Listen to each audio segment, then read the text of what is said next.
you were a star athlete. I did music, and it was the same kind of thing where you're only as good as your last performance. You're only as good as what you did last night. You're never going to get any better. There's always someone else practicing. You need to be in there doing more, going farther, hitting harder, doing the, and in the middle of all of that, which after a while becomes the self-talk in your own head, you forget that you're worthy, because you're never going to be any better than your last performance. And there's always someone better at your heels, supposedly. So, it just, the comparison kind of blew my mind a little bit. Well, I mean, it's what we teach. We don't know what we're teaching when we teach things like that. Yeah. When we're saying, you've got to work harder than anybody else in the world. If you're only as good as your last performance, like you said, if somebody else is always going to be there. If you're not working 24/7, they're going to take over your spot. I mean, all this kind of things that we're taught, and even some that I reiterated as a coach, not knowing better, they're not positive things for people to live with. These are not the way to move people forward. It is that subtle message of unworthiness. You're not good enough. Instead of saying things like, you've really done enough today. You had a great practice. Go home and feel good about it. You're amazing. You're at the top. You're working every day to the top level of your potential. It's amazing to watch you. We don't get those messages. It's always that fear-based message that keeps us working harder and harder and harder and never feeling quite good enough. Yeah. So out of curiosity, because I'm sure you didn't suddenly just wake up one day and integrate that I'm worthy. How did you make that transition? Oh, man, it was a lot of reading, a lot of journaling, a lot of self-reflection. And eventually it was going to some therapist who believed the body, mind, and spirit were all connected, which it was something I had not believed before. I was like, there's a physical body, and then there's emotions somewhere out there, and they're not really important. And then there's... Yep. In fact, they're in a box so they don't get in the way. Yes. Have it down. Yes. Yep. Stuff them. Don't deal with them. Nope.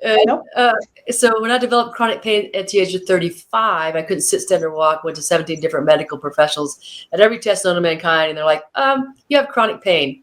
I'm like, well, I could have diagnosed that. I knew that in the first couple of months. So they really didn't have an answer for me. And I decided, look, they don't have an answer. Somebody has an answer. So I went to Eastern medicine. And this is where I met up with these different kind of therapists, if you will, who said, it's all tied together. And we need to work at each aspect of you to help you get healthy. Mm-hmm. And I thought, well, that's stupid. That's stupid. Like, this is just, and because I was in such pain, like I would have done anything at the point, like I'd have put, snake oil on my eyelashes if it had made a difference. I went back to them over and over again.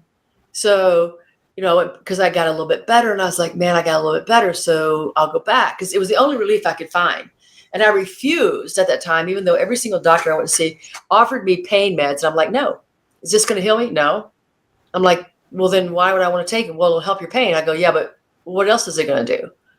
Yeah. Like, I don't want to get hooked on anything that's just going to create more problems for me, or I don't want anything else that's going to create some secondary things that you're going to give me more meds for. So I refuse to take anything like that. Yes. And so when I started seeing these people, they would talk about, they'd say, well, let's talk about this emotion.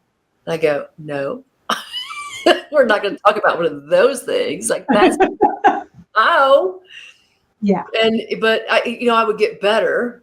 And then I'd come back like 3 months later and go, hey, the pain's back. And they say, well, we really need to, we need to look into some of the things that you've been feeling, that you've been stuffing. And I go, no. I was like, no, we're not going to do that. It causes pain. I don't want to go. But eventually, and I say eventually, I mean, it was a long time of going back again and again and again. And so at that time, I started reading different books. I was journaling. They were, giving me opportunity to think about things. They were giving me homework. Sometimes they gave me homework to do. And over the course of time, I learned a great deal about how we're interconnected. Like we really can't, we're not all physical. We're not all emotional. We're not all spiritual. We're all of those things together as one. And one of those things can impact the other. So it was 9 years. It was 9 years of work. Now I got physically better, but I kept going back because I was never at a space where I was all okay. I mean, I was still experiencing pain. And eventually when I was done with the pain that had occurred then. I was done, like we were completely through. And the reason it just took so long is because I just refused to ever talk about anything that had ever bothered me. Like I just stuffed every little thing forever.